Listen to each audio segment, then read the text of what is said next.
Hugh Turner and his wife Joyce lived in Alberta, Canada. Each winter, they would spend their time in their house in Mesa, Arizona. However, Hugh was still very active at age 85. He loved playing golf and taking long walks. Hugh unfortunately showed early signs of dementia and some short-term memory loss. On the 24th of December 2010, he left his Mesa home at around noon. When he didn't return, his family got worried. There was a massive search involving local police, search and rescue teams, and even psychics, but no evidence of him was found for nearly a decade.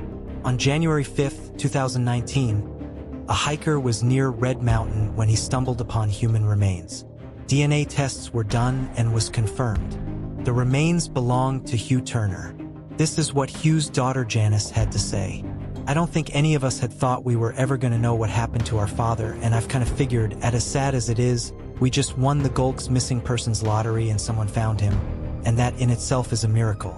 Hugh was found about 8 kilometers from the neighborhood he lived in. He would have had to cross a canal and walk up some steep terrain to get to where he was found. Foul play is not suspected. Rick Hazelton grew up in Glen Falls, New York. When he turned 23 years old in 1986, he decided to move to New York City to become a street performer. A lot of his family relationships were strained, and most of his childhood friends have started their own families or moved away. Once Rick made it to New York City, he never contacted his family and friends, and they got worried. A search for him led nowhere, and eventually his family had declared him legally dead. Rick's childhood friend, Brian Pinchin, became a police officer, and he was determined to find out what happened to his friend. After he retired, he spent most of his time trying to find Rick. He later came in contact with a detective in Nashville who had a sketch of a man who he believed could be Rick Hazelton. Turned out that Rick did not die. He tried being a street performer for a few months, and it did not work out for him. Afterwards, he spent a couple of months in Miami. One day, he came across an ad that showed a cheap airplane ticket to Denver, Colorado. From there, he hitchhiked to western Colorado, where he met the woman and would become his wife. The couple had 2 children together. In 2001, a family moved to Oregon to be closer to his wife's family. Rick believed that his friends and family did not care about him and never tried contacting them. He believed that until Brian finally came into contact with him thanks to the detective in Nashville. Only then did he realize how many people have spent years looking for him. Rick and Brian started sending letters to each other, and in August of 2019, Rick saved up money to go back to Glen Falls. He spent Thanksgiving with his family and hanged out with his friends. "If you love someone, never give up on them," is what Brian said after he was reunited with Rick. Paulette Jaster was born in 1954 in Detroit, Michigan. During the 1970s, she and her family moved to Davidson, Michigan. Paulette was known as a bright, pretty girl and was well-liked. She was named to the National Honor Society at age 17 and was a gifted athlete. In late August 1972, she began her studies at Central Michigan University. Her family started to notice that something wasn't quite right with her, but they weren't sure exactly what it could be. She broke up with her high school sweetheart. She quit her job and she started using marijuana. In June of 1977, Paulette told the Davidson police that people were trying to kill her and use her mind. Very little was known about mental health in the 1970s, and she was sent to the Ypsilanti for evaluation and then treatment. Her sister believes that she might have had schizophrenia. Less than 2 months after Paulette entered the state hospital, she signed herself out. Since she was an adult of 23 years of age, she was able to do this. 2 days after the birthday party in 1979, she left town without saying goodbye to anyone. She was seen carrying an Army-style duffel bag. Social Security records show that in 1980, she earned $319 while working at a Walgreens in Mesa, Arizona. In 1983, Paulette's mother Caroline Jaster received a tip that her daughter might be in Florida and that she was in trouble.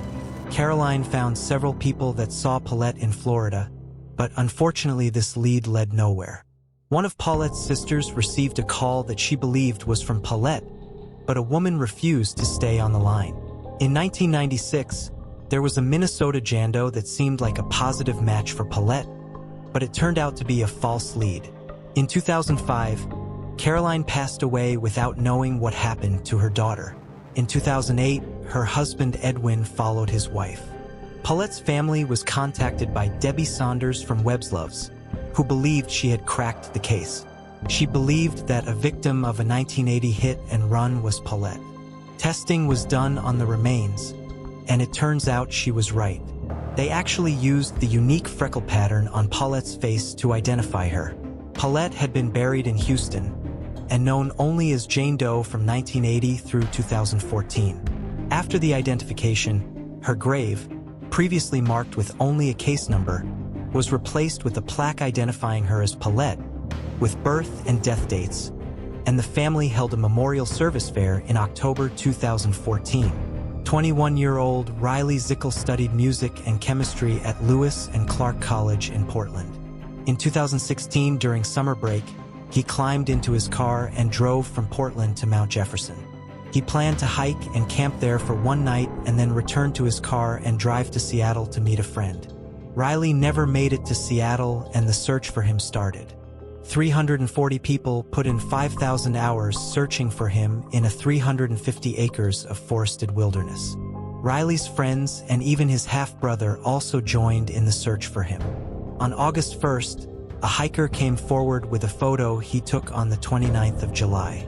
Riley's family and the police believed it could be Riley, especially since the dent he took with him looks similar to the one that can be seen in the photograph. A man came forward, however, proving that he was the man in the photo, and not at all Riley. The search for him lasted longer than normal, since he had the resources and know how to survive for long. But in October 2016, his parents held a memorial service for him, when they believed it was unlikely that he would be found alive.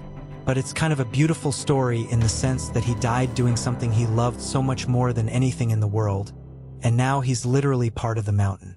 In 2019, climbers reported to the sheriff's office that they found what they believed were Riley's equals remains. And they were right. The area was very prone to rock slides, and wouldn't have been searched properly 3 years ago when Riley first disappeared. Riley's father also said, "At Riley's clothes and equipment blended into the background." His father also said, "I was not able to learn to live with not knowing what happened. So knowing, as painful as it is better."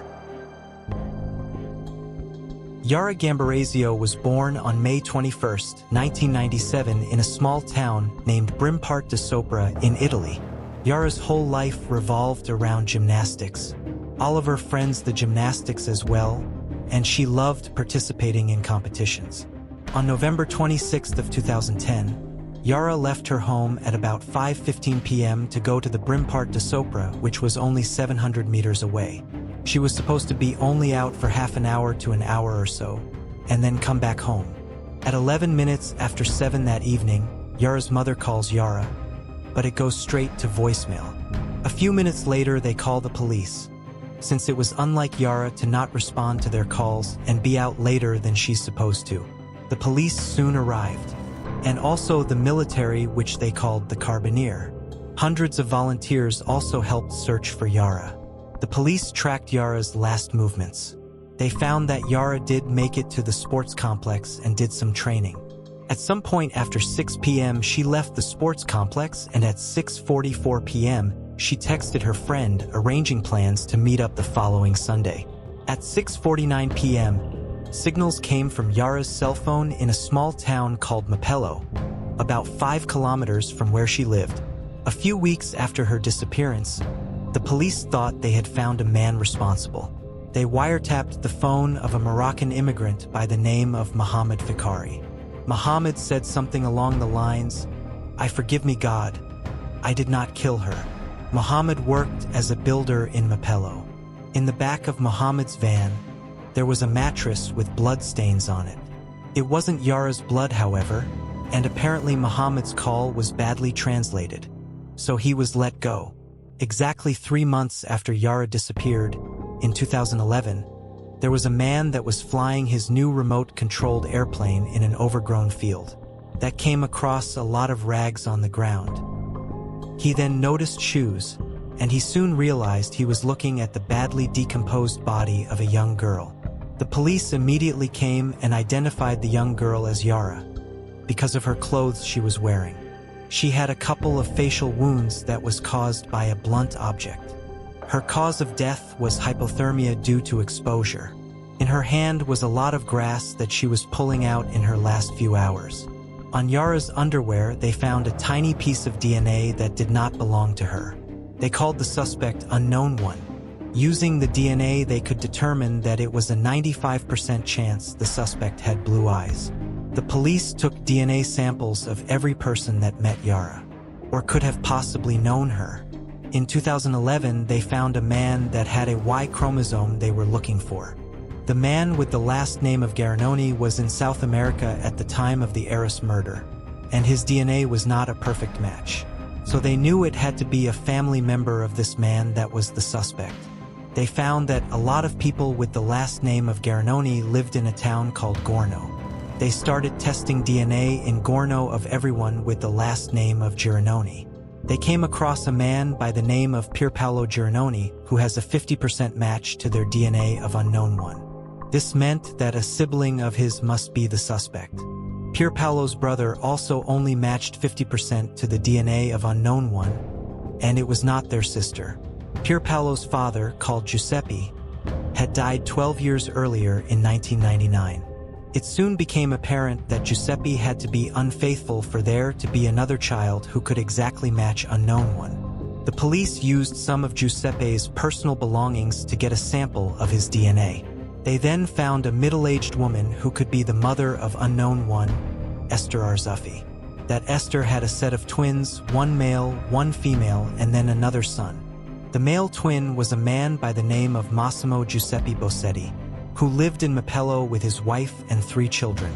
After the police smartly obtained a sample of Massimo's DNA, they matched it with the DNA of Unknown One and arrested him. Esther must have been unfaithful to her husband, because the twins are both Giuseppe's. Interestingly enough, her 3rd child was also neither husband. On July 1st of 2016, Massimo was sentenced to life imprisonment. Pamela Shelley was a 31-year-old woman from Texas. She had a daughter who was 12 years old and a son who was 9. Pamela had divorced her husband, and she was now living with her boyfriend Ronnie Joe Hendrick. Pamela, her 2 children, Ronnie and his son, all lived together in a house in Texas. On January 6th of 2001, Pamela was busy packing up her and her children's belongings. Ronnie was abusive towards her, and she wanted to go back to her family in Arkansas. She was busy in the bathroom when her 2 children heard a gunshot. They rushed to the bathroom to find their mom in a pool of blood. Ronnie called an ambulance. He also climbed into the ambulance to guide them to the hospital in the quickest way possible since he lived in a very rural area. This would prove futile, as Pamela passed away in the ambulance. When the police arrived at the house, they encountered Pamela's 2 children, who told the police that her mom would not do this to herself and it didn't make sense. Also at the house was Ronnie's brother, another man, and Ronnie's mom, who really pushed the narrative that Pamela was suicidal and that she most likely killed herself. An autopsy was performed, and Pamela's death was ruled a suicide by the Behar County Medical Examiner's Office. In 2008, Officer Carl Bowen reopened the case. He strongly felt that justice was not served and that suicide wasn't what happened. There was also a show called Carl Justice that took on Pamela's case in a very first episode. Ronnie tried CPR on Pamela, which would not be possible since he had no blood on him that day. Carl Bowen then made a discovery that would finally get this case solved. Carl talked to Pamela's ex-husband Jesse. Jesse told him that he spoke to Pamela on the day that she passed away. He said that he was talking to Pamela on the phone that day, and then Ronnie, the next time he saw Pamela, she would be in a casket.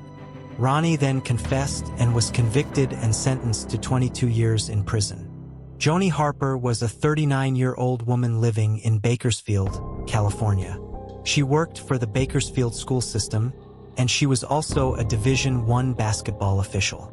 On July 8, 2003, A woman by the name of Kelsey Spann starts to worry about her friend Joni, who hasn't answered her phone for the last 3 days. Kelsey decides to check on Joni and her 3 children. As she enters Joni's bedroom, it's her worst nightmare. And her mother, Ernestine, who had all been murdered. Marquez, 4 years old, and Marshall, 6 weeks old, were her 2 sons. Lindsay was her 2-year-old daughter. Ernestine, 70 years old, was a mother of 5 and also a civil rights activist. None of the neighbors had heard anything, and the police found no sign of forced entry, and nothing of value had been stolen. The police only had one thing to go on. One of the family members was missing. Joni Harper's estranged husband Vincent was nowhere to be seen. Vincent was the vice principal of John C. Freeman Elementary School in Bakersfield, California. He married Joni in 2000, but in 2001 they heard their marriage annulled because Vincent had been unfaithful. Then in January 2003 they remarried when Joni was pregnant with their 3rd child. Vincent moved out of the house in April 2003. Police quickly tracked down Vincent. He seemed devastated when the police told him about what had happened to his family. Vincent tells Detective Jeff Watts that he was visiting relatives in Ohio. There was activity on his credit card in Ohio on the day of the murders to back up his story. Vincent was 2,200 miles away when the murders took place, and he had evidence to prove he was in Ohio. They had no other leads, and the case went cold. They eventually went back to Vincent, and were surprised when he was no longer mourning and even ignored police. He could not seem to care less if police found the person who killed his wife and children. This led Detective Jeff Watts to take a closer look at Vincent's alibi. Receipts showed that Vincent flew from Bakersfield to Columbus, Ohio on July 2nd. When he got there, he rented a Dodge Neon. Vincent told Detective Watts that he only drove the car in the Columbus area. When the detective looked at the records, however, they found that Vincent had put 5,424 miles on the vehicle. When asked, Vincent had absolutely no explanation for this. Detective Watts was pretty sure that Vincent drove the car from Columbus to Bakersfield and back, but he had to prove it. Detective Watts flew to Ohio to have a look at the Dodge Neon. The car was cleaned by the rental company, so he found no evidence inside. What he did find at first seemed to be unimportant, but would blow this case right open. Detective Watts found a lot of bugs in the car's radiator, and suddenly came up with a plan. He thought to himself that surely the insects could reveal where this car had been. Detective Watts turned to an insect expert, entomologist Dr. Lynn Kimsey. Dr. Kimsey starts by removing every piece of insect she can find on the radiator. She found a bright red grasshopper, which is native to Oklahoma and Texas. This proved that Vincent drove outside of Ohio, but not quite that he drove all the way to Bakersfield, California. She then found a paper wasp. The paper wasp got its name from the papery material it creates when building a nest. Paper wasps are only found in California. This was the evidence that the police needed. The question remained, however, how is Vincent able to drive to Bakersfield and also make purchases in Columbus at the same time? Detective Watts contacted the stores where Vincent made his purchases. He also retrieved surveillance tapes from the stores. What they saw was Vincent's brother making purchases and signing as Vincent. In April 2004, police arrested Vincent and charged him with 5 counts of murder. He was found guilty of all 5 counts. Glass lived in Cobb County, Georgia in 1991. She was 51 years old and worked at a Cracker Barrel and lived at a Country Pines Apartments. Neighbors of Kathy called the police one evening when they heard loud noises coming from her apartment. The police found her body in the hallway. Her apartment was ransacked, so robbery was most likely the motive. The only evidence they had was a palm print, but it did not match anyone in the law enforcement database. With no other leads, the case went cold. In 2019, John Dawes, who was the lead investigator in Cobb County, was sorting through the evidence of Kathy's case when he spotted the palm print. He knew the automated fingerprint identification system recently expanded its records. to include palm prints. Dars knew it was worth a shot. The palm print matched 55-year-old Trent Allen Brown. He was already in jail in Indiana for burglary. He has a long rap sheet that includes forgery, theft, counterfeiting, and receiving stolen property.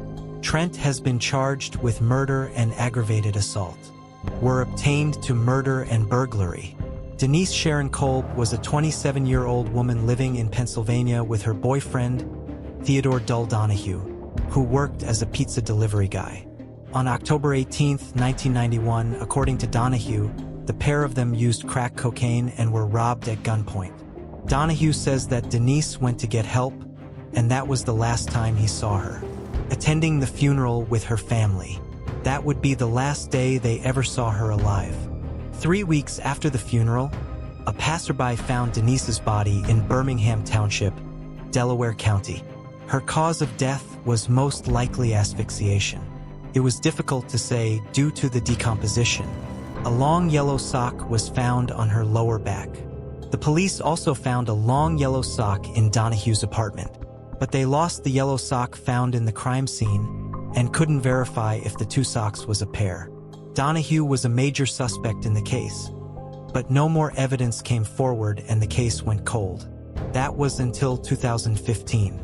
At the Temple University's Tyler School of Art and Architecture, used techniques to bring out details in the original crime scene photos.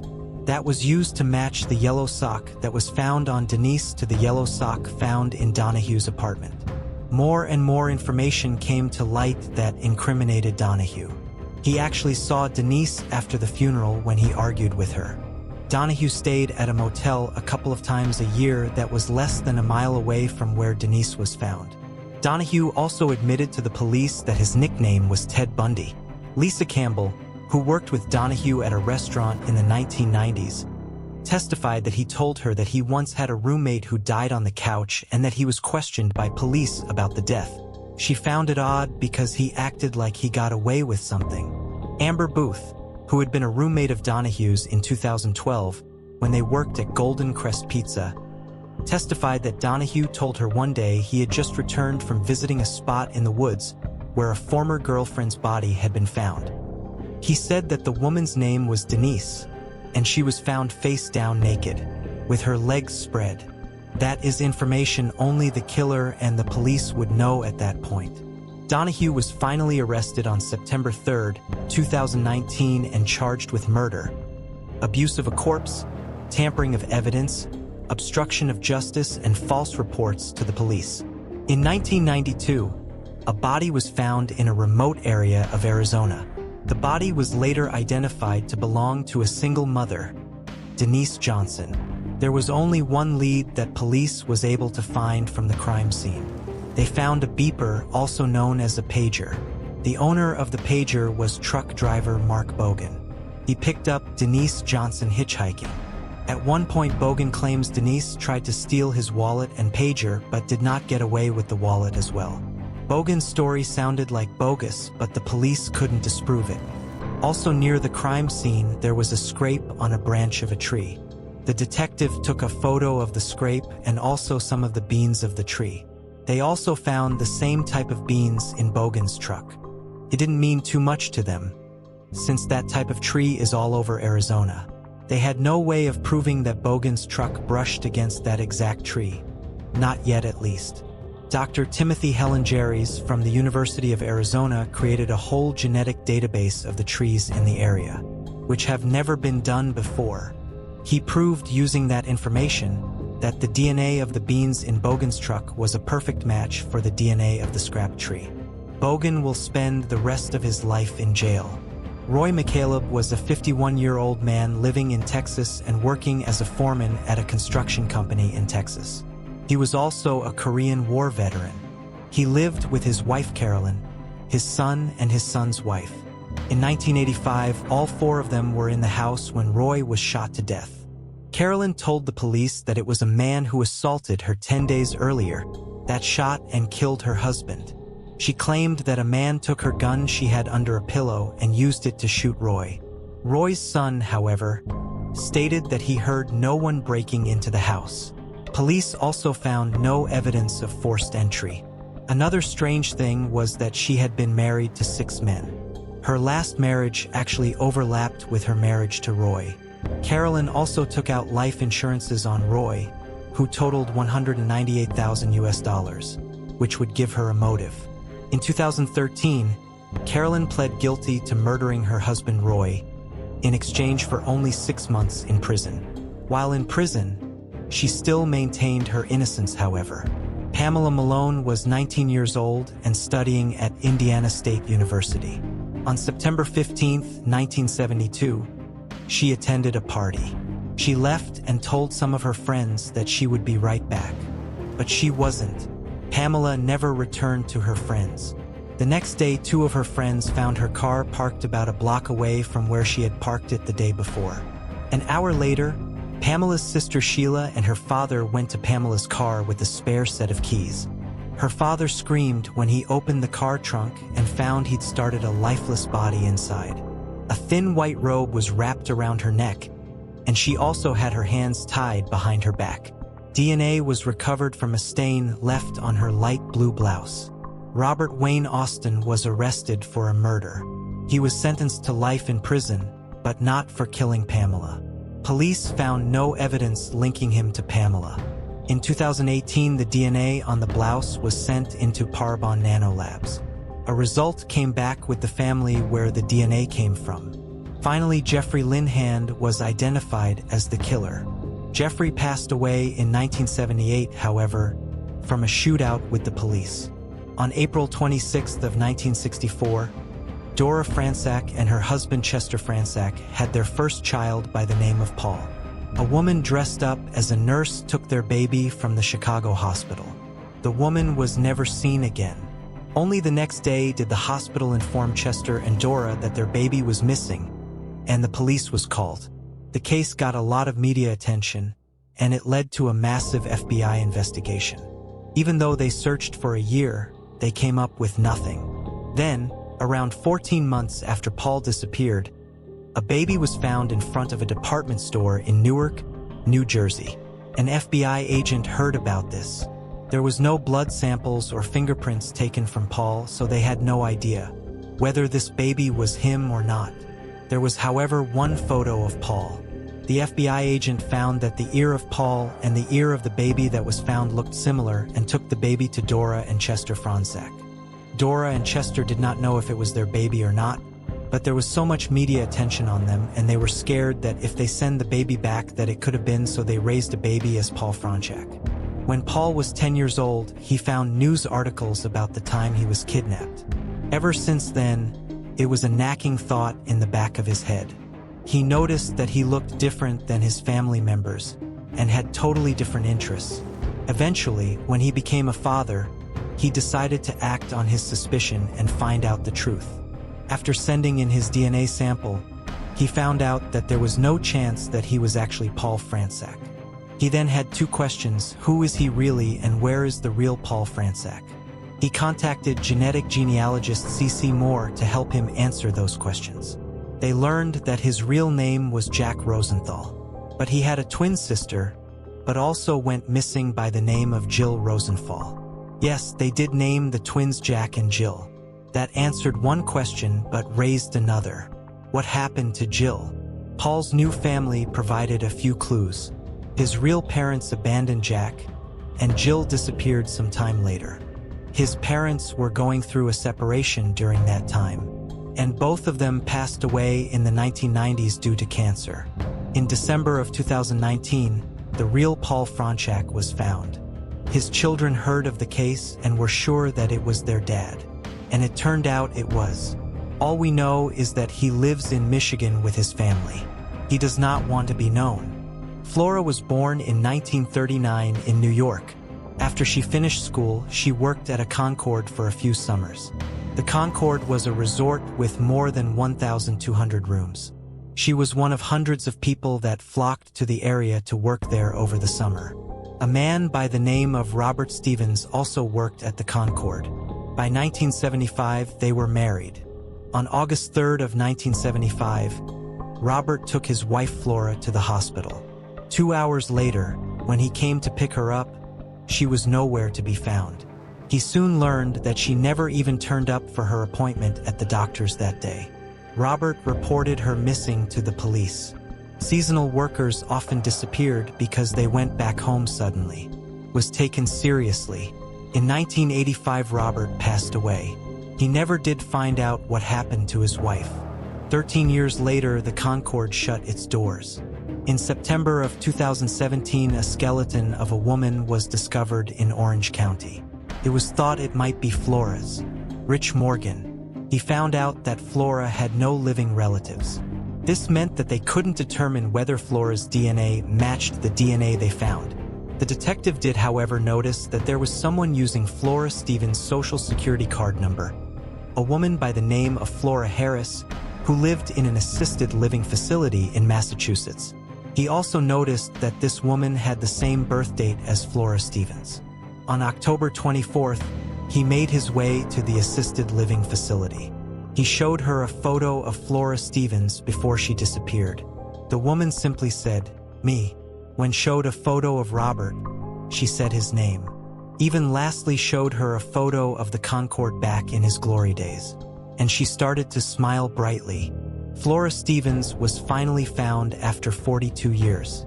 Sadly, the 79-year-old has dementia and can't remember how or why she disappeared in the first place. Steve Carter was adopted at the age of 4 from an orphanage in Honolulu.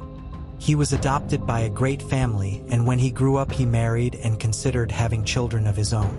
He started getting curious as to who his real parents are. One day he clicked on missingchildren.com. Steve found an age progression image of a missing person by the name of Marks Panama. He instantly recognized the photo as himself. Stephen volunteered for a DNA test and learned that he was in fact a missing child.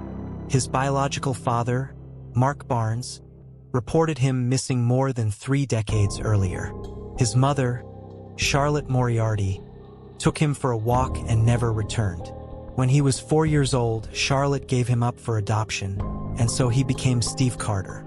I think it's pretty incredible how he found himself.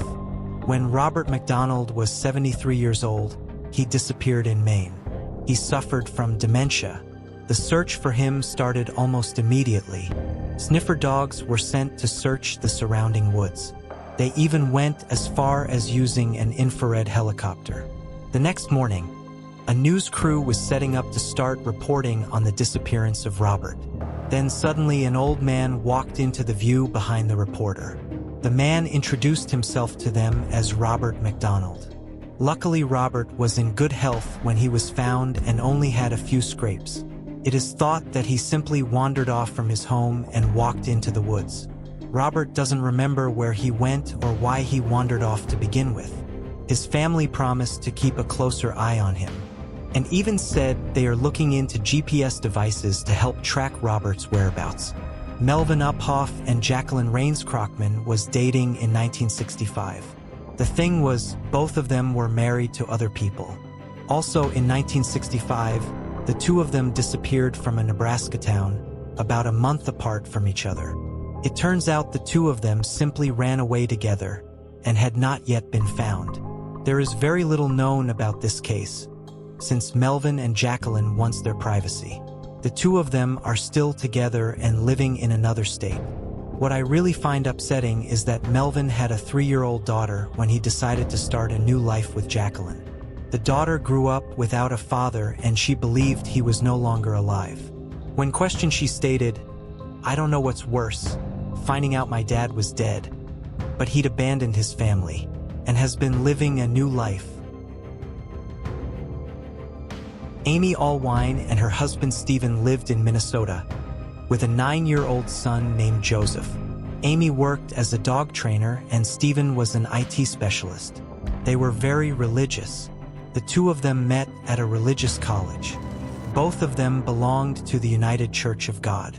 The church had very strict rules, and its members had to adhere to. On the 31st of May 2016, there was a knock at the door. Amy and Stephen was very surprised to see 2 FBI agents on their doorstep. The FBI agents informed them that they had been looking into a group called Bisa Mafia on the dark web. Mafia basically provided a service on the dark web, where if you wanted someone killed you could contact them, like hitmen. Mafia had ties to the Albanian mafia. The FBI agents then told Amy and Steven that someone had tried to hire a hitman to kill Amy. The user by the name of Dog Day God contacted Mafia and paid them $12,000 in bitcoins to kill Amy. Dog Day God also provided information that Amy will be away in March for a dog show and that they should do it then. Mafia agreed and said they'll do it. There was lots of correspondence between the two, setting up different dates and ways of doing it, but it never materialized. Unbeknownst to Dog Day God, Mafia was a fake group, just taking money and not actually planning to kill anyone. Amy couldn't believe what the FBI agents just told her. She was a well-liked person in the community, with no enemies as far as she knew, and family who would have known when she lived with the dog show. Amy and Steven put up lots of security cameras around their house, and they had the police patrol the area to make sure they are safe. Then, on the 24th of July, almost a month after Amy learned about Dog Day God, she received a worrying email. I'll just quickly summarize the email. The person who sent it told Amy that she should end her own life. And if she doesn't, then he or she will start killing off Amy's friends and family members. The person gave details about Amy's family that only someone really close to her would have been able to have known. Amy took the email very serious, but because of her religious faith, there was no way she would end her own life, as that would mean she would go to hell. The email was also sent from the dark web, and it couldn't be traced. 2016, the police receive a 911 call from Stephen Alwine. He says, "I think my wife just shot herself. There's blood all over." The police hurry over, but it was too late. Amy had passed away. There was a few strange things about the crime scene, however. The gun was in her left hand, even though she was right-handed. There was still food cooking in the oven. Why would she make dinner and then decide to end her life all of a sudden? The bullet went through the right ear, which would have been near impossible to do with your left hand. The blood splatter was also something they found strange. It looked as if her body was moved. When the police used luminol, they found that her blood was almost everywhere in the house, surprisingly also in Joseph's room. It was obvious that Amy did not end her own life, but that someone else shot her. What I found extremely sad, it was 9-year-old Joseph who found his mom and then called his dad. There was only one real suspect, Dark Day God, who contacted Mafia and emailed Amy. The problem was that I couldn't really track anything on a dark web and find out who it is. The police did not ever notice that Amy's husband Steven wasn't mourning at all. This of course doesn't mean that he is guilty, everyone grieves in their own way, but it was enough for police to question him. They checked in Steven's basement where he was working and they find 66 electrical devices. He is an IT specialist, but I still think 66 is a lot. They took some of his devices for the investigation. They learned that Steven was actually cheating on Amy. This could have been a possible motive. He was cheating on Amy with a couple of women, and it was clear he no longer wanted to be married to Amy. But remember, due to his faith, divorce was not an option. The police also learned from his devices that Steven was very familiar with the dark web. They found that Steven had a lot of searches for scopolamine, a drug that basically renders your body helpless. Steven looked all over on a dark web for this drug.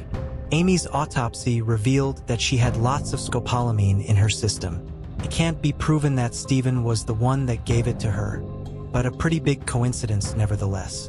The name that Steven was using on his forums looking for the drug was, you guessed it, Dark Day God. Using iCloud, the police was able to see. The Bitcoin code DoctGuard used was on Steven's phone. It was now undeniable that Steven was the one who ended his wife's life. He knew divorce was not an option. I'm not sure how his faith works, but I'm pretty sure if he's wrong to divorce, it must be wrong to kill your wife too. His trial started in January 2018. It lasted only 8 days and he was found guilty. He was sentenced to life in prison without parole. I find it really awful as Stephen Ashley and his 9-year-old son Joseph find his mother that way. I mean, it will be something that he is going to have to live with for the rest of his life. 49-year-old Sarah Lynn Weinski was living in St. Petersburg, Florida in 2005. She had recently moved from Sarasota. Sarah had 4 children and 4 grandchildren, but had no contact with them at the time. Things weren't good for her, and she became homeless. On the 22nd of May, 2005, a St. Petersburg woman called police at 11 p.m. because she heard a woman screaming. The next day, a woman's body was found underneath a deck of a McDonald's. It was the body of Sarah Lynn Weinski, and her family was informed. DNA samples were taken at the time, but the technology simply wasn't there to match it to someone. In 2013, they were finally able to match it to someone, 31-year-old Raymond Samuels. Raymond was already serving a prison sentence in Ohio since 2006 for attempted murder and kidnapping. His DNA was not only on the crime scene, but also on the belt that was used to strangle Sarah. Sarah's daughter, Canis Cheeseman, had this to say: "She was not living a life to be proud of at the time of her death. As a family, we are not in denial about where she was in life, but it is important to us that people know that her life was not a waste, and not something anyone had the right to take from her. She was not always homeless and alone. We have wonderful memories of her, and her murderer stole the hope that we all carried in our hearts, and we would have a chance to make more memories with her someday." Raina Risen was born on May 6, 1976 in Indiana. Her parents were Ben and Karen Risen. She had an older sister Lori and a younger sister Wendy. In 1993, 16-year-old Raina was a sophomore. She did really well in school and received good grades. She also worked 3 jobs, one of them being a job at a local animal hospital, where she cleaned kennels and walked dogs. Her dream was to become a veterinarian. On March 26, 1993, Raina and her boyfriend Matt Alsar had a date planned. The couple broke up a few months earlier, but they were trying again. Matt went to the animal hospital at 6 p.m. to pick Raina up. He noticed that all of the lights in the building were off, and it seemed empty. He drove past a couple of times, but no signs of Raina. Matt soon became worried and drove to Raina's house. Raina's father, Ben, opened the door. Matt asked Ben if Raina was home, but Ben informed him that she wasn't. Raina's parents, her younger sister Wendy, and Matt all waited in the house for Raina to come home. By 10:30 p.m., Raina still didn't arrive home, and they went to the local police station to report her missing. They were told that they had to wait 24 hours before they would be able to file a missing persons report. Ben gave them a photo of Raina and asked them to be on the lookout either way, since it was so unlike Raina. The next morning, there was still no sign of her, and the family decided they could not wait any longer. Wendy started to call lots of people, asking if they didn't perhaps see Raina or know what has happened to her. She called Raina's older sister Lori and Lori's husband Ray. The two of them both stated, however, that they haven't heard from Raina at all. The family also began searching around and put up lots of missing persons flyers. The police heard about this and started their own investigation. They made a public appeal asking for any information that leads to Raina's whereabouts. Immediately, this resulted in the police's first lead. Several witnesses came forward claiming they saw Raina talking with 2 men outside the animal hospital. It looked as if Raina was arguing with one of the men. Some of the people described the argument as a fight between 2 lovers. Because of this, police decided to question Raina's boyfriend, Matt Elser.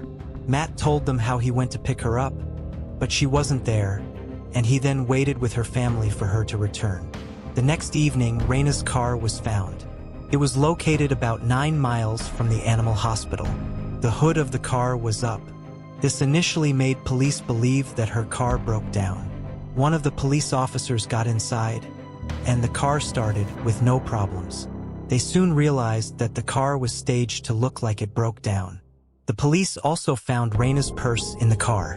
Why would Raina just leave it behind? In the glove box, they found a man's ring inside it. Believing it was Matt's ring, they questioned him again the next day. Matt told them it wasn't his ring, but he might know who it is. He told them about Raina's ex-boyfriend, Jason Tibbs. Matt also said that he believes Jason still wanted Raina. With this new information, the detectives went to question Jason Tibbs. He told them how he and Raina dated in the 7th grade for 6 months before breaking up. Jason also admitted that her ring was his, but had a reason for it to be in the car. He claimed that he was doing some work on her car. While he was working, the ring started to bother him, so he put it in the glove box and forgot to take it out again. The detectives also asked him where he was on the night Adrina disappeared, and he had an alibi. He told them he was playing a game called fox hunting with his friends. I'll quickly try to explain what fox hunting is. For those of you who don't know, it is basically a hide and seek, but with people in their cars. A couple of people would be seeking, and others would be hiding. Those who were hiding had to give clues to their location using the radio. Then the seekers had to find them using the leads. Jason's friends confirmed that he was playing with them, but no one actually saw him personally. A couple of days after this, a Letterman jacket was found 7 miles or so from where Raina's car was found. The jacket belonged to Matt Elser, but he had given it to Raina to wear to signify that the two of them were together. On April 26, 1993, exactly 1 month after Raina disappeared, a man was fishing with his teenage daughter. She got bored and started walking around when she made a startling discovery. The girl quickly called her dad over. In front of them in the water was a fully clothed body with 2 logs across the back. When detectives arrived, they believed it was Raina due to the clothes she was last seen wearing. Her suspicions was later confirmed. It was Raina Risen. This was no longer just a missing person case. An autopsy was done and the cause of death was asphyxiation. She had no cuts or bruises. The detectives decided to speak with Jason Tibbs again. This time he told police had Raina told him something when they were dating. He told them that they had to look into Ray McCarty, the husband of Raina's older sister Lori. They then learned why they had to look into Ray. When Raina was 11 years old, Ray started molesting her, and 2 years later he impregnated her. Raina had to get an abortion and Ray received a 3-year suspended sentence in 1991. It ended on January 5, 1993, just 2 months before Raina had first gone missing. The detectives went to Lori and Ray's house. Both of them said that they did not see Raina on the night she disappeared. Ray stated that he was busy shooting pigeons on a friend's farm that night. The detectives called a friend and he confirmed that Ray was indeed with him that night, but he didn't want to say anything else. This was not good enough for the detectives and they went back to Ray. This time he told them what had really happened. He told detectives that on that day around 5:40 p.m. he was looking for a house just around a block from the animal hospital. He then saw Raina's car and went to talk with her. They had a brief conversation and Ray left. After that, he picked up a hitchhiker and took her where she needed to go. Ray also claims that the hitchhiker was why he originally lied in front of his wife. She did not fully trust him after what he did to her sister. Ray was the main suspect at this point, but there was no physical evidence connecting him to the crime, and the case went cold. It would stay that way for a year and a half. Indiana police pulled over a van driven by Larry Hall and arrested him for attempted kidnapping.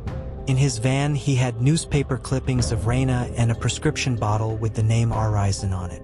Larry claimed he was the one who abducted and killed Raina. However, police discovered that he was not the one who abducted and killed Raina. He was in Kentucky when she vanished, and a prescription bottle was fake. Larry Hall was ruled out as a suspect in Raina's case. In 1998, now 5 years later, the detectives didn't know what else to do and looked at the 3 suspects again. Raina's boyfriend Matt Elser, her ex-boyfriend Jason Tibbs, and her older sister's husband Ray McCarty. Matt's alibi was solid, and he never was a serious suspect. Jason's story of fox hunting wasn't that solid, because no one actually saw him. Ray's alibi of shooting pigeons was proven to be false, so they looked into Ray again. They got a search warrant to search his property. Inside his house, they found 2 handguns and a stun gun. Inside his car was blood. This is what they were looking for. They arrested him in May 1998. The new prosecutor failed, however, but there was not enough evidence linking him to the crime, and they were forced to let him go in 1999. For the next 9 years, the case would once again be classified as a cold case, unfortunately. Then in 2008, police got a lead that would blow this case wide open. Contacted the police saying he knew who was responsible. This is everything he had to say. Back in 1993, he was in the roof of his parents' house, smoking marijuana. He heard a car drive into the barn. Ricky saw his sister's boyfriend, Eric Fieldman, and Jason Tibbs. When they opened the trunk, he saw a body covered by a blanket. He didn't realize it was Raina. When he heard about her on the news one day, Ricky was scared to come forward back in 1993 because he would get into trouble for smoking marijuana.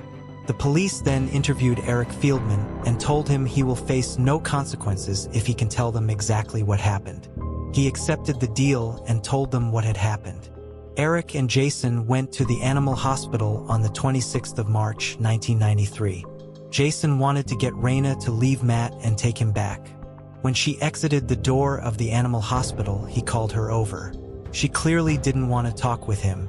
Before she could scream, he pushed her into the car and Eric sped off.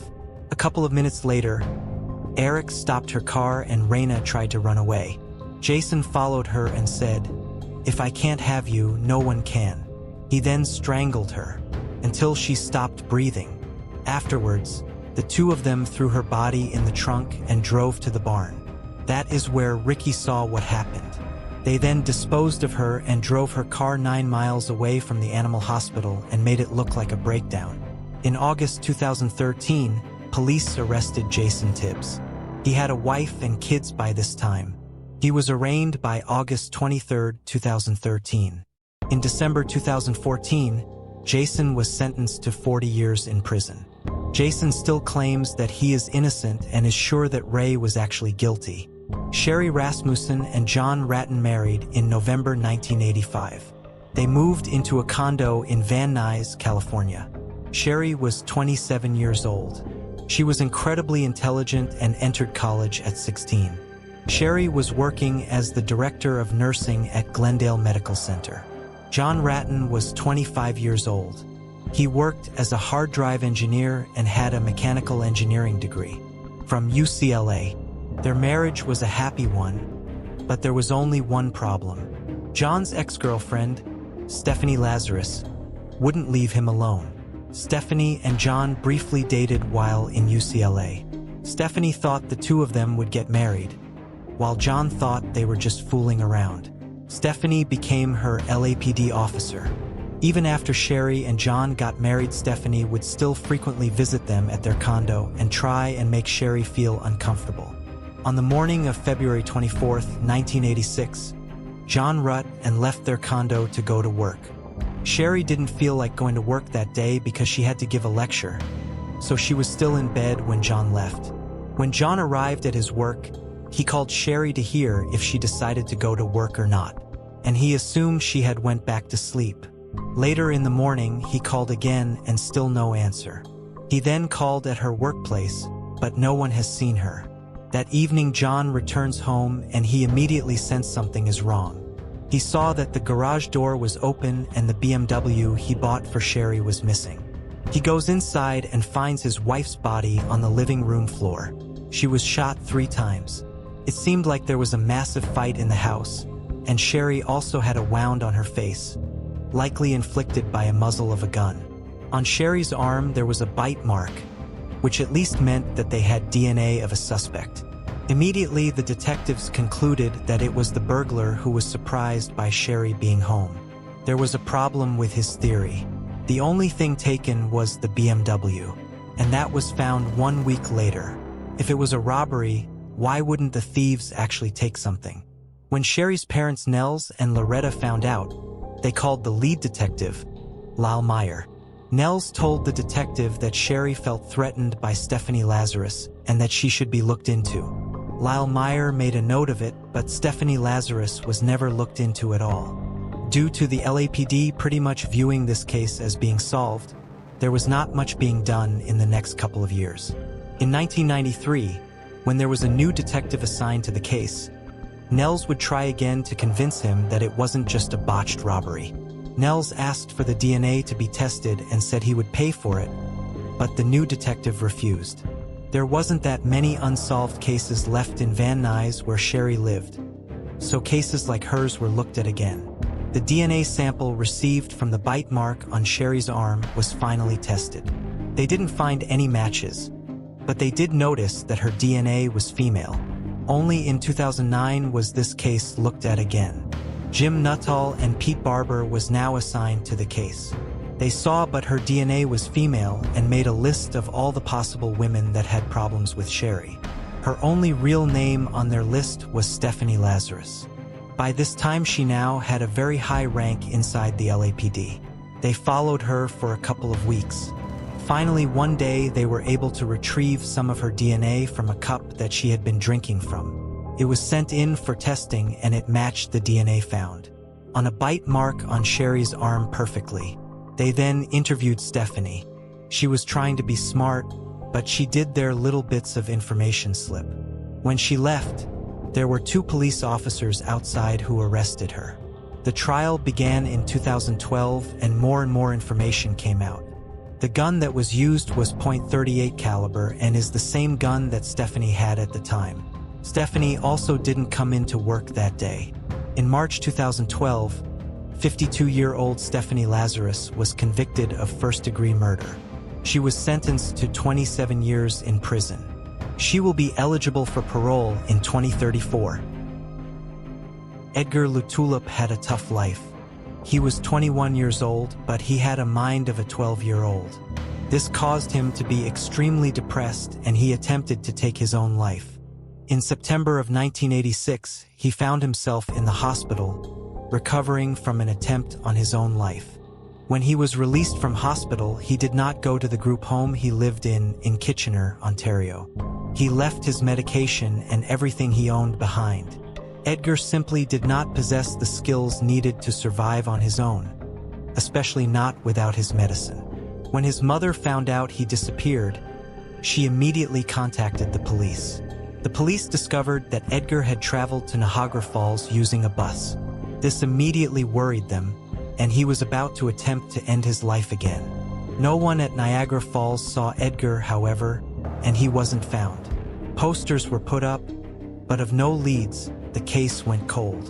In 1993, the police were contacted by a man who claimed he had seen Edgar. Unfortunately, the man in question was never found. In January of 2016, a man came forward claiming he was Edgar Lutulip. The man lived in St. Catharines, Ontario, and was in his 50s. He also had the same developmental delays that Edgar had. His DNA was quickly tested, and it turned out that he was in fact Edgar. He had an accident and got amnesia. After that, he moved to a new town and started a new life. Eventually, he started having flashbacks of a previous life that he could not remember. The name Edgar Lutulip sounds familiar to him. Together with his social worker, they looked through the internet and found his missing persons poster. The police believes that Edgar traveled to Niagara Falls, hit his head, and the injury gave him amnesia. The police does not want to disclose what life he has been leading in the last 30 years or what his assumed name was.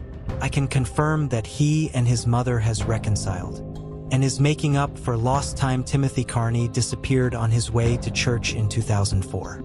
He called his boss to say he would be late for his shift, but never showed up. His car was later found dumped by the roadside.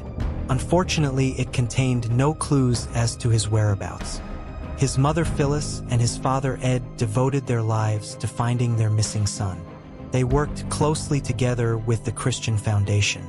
The Christian Foundation was a national organization that helps to locate and bring home missing adults. It would take 7 years after Timothy's disappearance before there was a breakthrough in the case. It turned out that Timothy was safe. He simply did not want to be found. Timothy had joined the gospel outreach. The Christian group is led by Pastor Jim Lifbridge and has previously been accused of being of poaching members from their families. His parents are still dedicated to get in contact with their son, even if he abandoned them. Lula Colesby Miller had 4 young children. One day in 1974, Lula suddenly disappeared. All of the children went to live with Lula's mother, Emma Colesby. Emma would put on her porch light every night, hoping her daughter would return. Emma was a great grandmother, but her children missed their mother greatly, especially Tammy Miller. She saw shocking articles about what could have possibly happened to her. She found a postcard that her mother had sent from Richmond, Virginia. Tammy also found out that Lula had transferred custody of the children to her mother. This meant that Lula most likely disappeared on her own accord. Tammy reached out to the DOE network. They followed a paper trail and finally found Lula. She was living in Texas and was now 69 years old. Lula did not want to be found. She had a right to stay anonymous, but the police gave her Tammy's number in case Lula wanted to call her. Lula did eventually call Tammy to tell her that she left them because she was too young to be a mother. Lula also told her that she would call her back when she had more time, which she never did. Tammy has stated that she will stop looking for her mother, and that she will be moving on with her life. Emma passed away at the age of 91, 2 years before she would find out why her daughter was missing for 42 years. Arthur J. Old Jones worked as a broker and did really well for himself. He was married to Joan Jones and was working at her father's company. The two of them had 3 children and bought a large house in a very affluent neighborhood. Jones had a gambling addiction and he lost a lot of money. At one point, Jones had to take a second mortgage on their home and he forged his wife's signature to do so. In the spring of 1979, one of Jones' friends passed away, and this was said to take a huge toll on him. On May 10th of 1979, Jones told his wife that he had a work meeting and he would be back later in the day. His wife questioned him who he was meeting and why he was wearing casual clothes for work meeting. Jones told her that the meeting was not in the business office and left in his car. He never made it back home. The police had some leads to go on. They heard about his gambling problems and thought that maybe he is hiding from someone he owes money to. They also found out that he has been lying to his wife about going to work. He hasn't been going to work for months. It would be 25 years after Jones disappeared before police would find a solid lead. Wally was filing taxes, but he owed a lot more than he expected. There were incomes from casinos on there that he had to pay taxes for. He made a complaint and found that a person by the name of Joseph Sandelli had attempted to use Clifton's social ID. The police looked into Joseph. It didn't take them long to realize it wasn't his real name. His real name was Arthur Gerald Jones. In the year he disappeared, he bought a fake ID for $800 from a colleague and assumed a new identity. He started working at a casino. He still has not given a reason for abandoning his family. Carlos Sanchez Ortiz de Salazar worked as a doctor in Spain.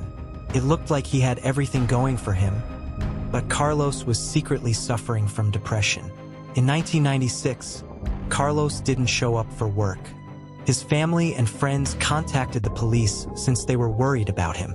In 2010, Carlos was presumed dead, but his family refused to give up and kept searching for him.